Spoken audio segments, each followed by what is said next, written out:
Sup guys? So I was just watching some One Piece, reading through some of the latest chapters that's been going through, and I've had this theory and thought in my head for I'd say maybe a week or two. I've just been marinating on it to see excuse me, ooh, pardon me, sorry, I just got done eating lunch, but I've had this thought marinating in my head. So the new advanced form of armament Haki, right? I think that we've basically seen a pseudo form of this even before we got to Sabaody and we got to Rayleigh and we got to the Kuja pirates and all that. I think that during Enies lobby, when we saw Rob Lucci do the Rokukgun to Luffy, I think that was a pseudo form of the real form of Haki that Luffy's learning how to use. Because if you think about how the Rokukgun was used against Luffy, it was an attack that bypassed, Luffy was made of rubber. It's not like the attack kept him from being made of rubber, but the attack basically reverberated a high frequency shockwave all throughout Luffy's body to the point where the shockwave went directly through his body. Luffy still bled, and then the attack went out through his back and basically nearly punched a hole through a wall. Now, I'm pretty sure, Rob Lucci didn't necessarily make direct contact with Luffy. He basically unleashed an air pressure cannon, point blank, it was like a supercharged version of a 1-inch punch basically, and he just hit Luffy point blank with that shit. And mind you, he hit Luffy with that shit I think 3 or 4 times in that fight alone. So he was trying to kill him with that shit. Now, the way that we see Ryou explained in the latest chapters of One Piece and Wano is basically you take your Haki, and instead of just having the black armament coating around your arm and around your fist, right? You basically emit Haki outward in a secondary the Haki that's around your fist and around your arm is the Haki that's there, and that's like an exoskeleton. And then the Haki that you emit outward from that flows outward, and then that's the kind of Haki that you can push forward into other objects or people. And that's what makes it so dangerous, because if you have really powerful armament Haki, and I'm guessing couple that with Conqueror's Haki, you're basically literally forcing your willpower and your spirit onto another person. And basically, we've seen what happens when Haki clashes. So say for example, if Luffy does that to, does that to Kaido, right? And Luffy's Haki ends up being superior to Kaido's, theoretically, that would do massive damage to Kaido in that one particular spot that Luffy hit him.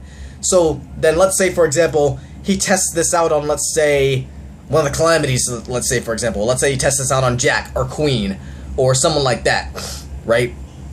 And he tests this ability and Zoan types are the perfect types to use this technique against and to test it against, because Zoan-type Devil Fruit users, especially awakened Zoan-type Devil Fruit users, have incredibly high durability. That's one of the reasons why Queen was able to get back up so quickly after Big Mom knocked him on his ass.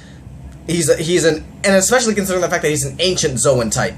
So, that gives him a bit of an advantage over others. But considering the fact that Kaido is a mythical Zoan type, his durability is top tier all the way up there. You can't touch Kaido if you're not on the same level. You know what I mean? So Luffy has to find out a way to bypass that. And we know that Luffy has a tendency to go back and look back on fights that he's been in and take things from fights from other people that he's fought. For example, he did that with Bellamy. He did that with Nightmare Luffy when he made Gear 4th basically. Let me see, what else? Well, and after he fought Aokiji, after he lost to Aokiji, he developed Gear 2nd. After the time skip, he developed Gear 4th. So Luffy takes things from previous things that he's seen and experienced and incorporates them into his battle style. So the one person that we haven't really seen him take any techniques or abilities from is Rob Lucci. And the most powerful technique that Rob Lucci ever used on Luffy was the Rokukgun. So that it will make sense that, when Luffy is fighting Kaido or Luffy is fighting against these other Zoan-type users in Wano, that he would think back wait a minute, this move that Old Man Hyo was telling me about, I remember something like that. and then like he could possibly see someone else use it like in the same way that Lucci did it, and Luffy could be like, wait a minute, that motion, I've seen that before.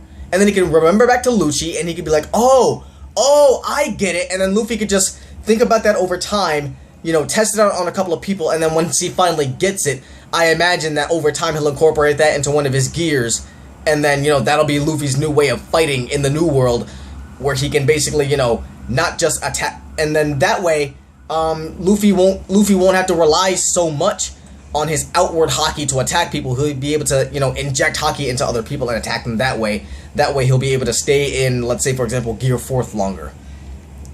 Now, would he exactly make an entire subset of moves around this particular technique? I'm not entirely sure, but if he did, I imagine that he would add the Ryou prefix to each of his attacks. So let's say, for example, he, you know, let's say, for example, like, when he goes into Gear 2nd, all of his moves have the word jet added to it. Or, you know, when he goes into Snake Man, all of his other moves have the word jet added into it. Or, you know, some of them do.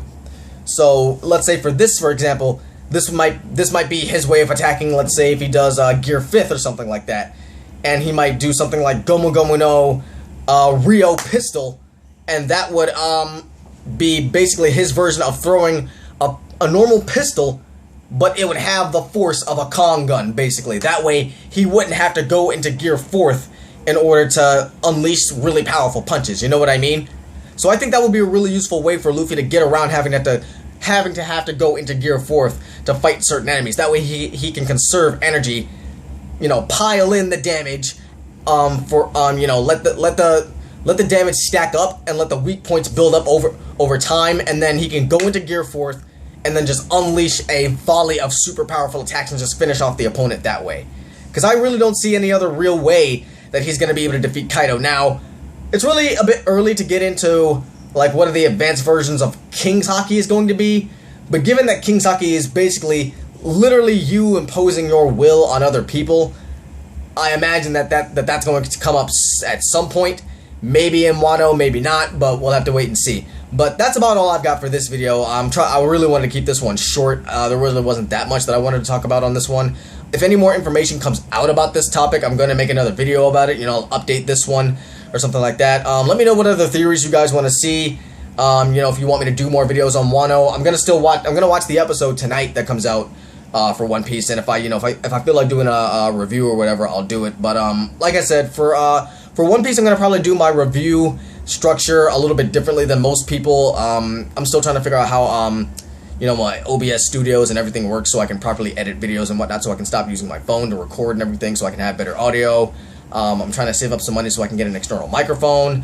So, you know, things are getting better, but, you know, they're going as they're going. So, you know, like, comment, subscribe, turn your bell notifications on, and I will see you guys in the next video. Peace out.